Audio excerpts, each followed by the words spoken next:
বললাম মার ওষুধের টাকা কিনতে হইব, বোনের একটা জামা কিনে দিতে হইব, আর পকেটে মাত্র থাকবো।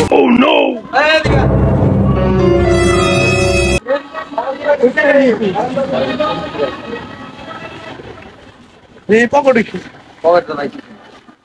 ধরুন তো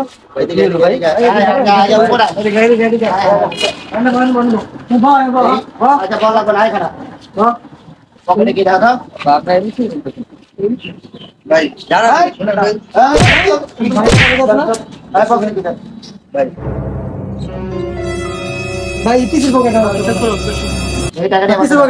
ভাই দেখেন ভাই আজকে মতন স্যালারি পাইছি।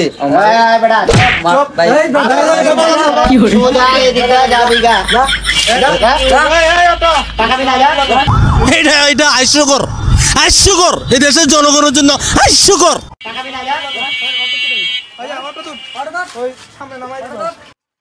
আমাদের সমাজে এই ধরনের ঘটনা প্রায় ঘটে থাকে, সবাই সাবধানে থাকবেন।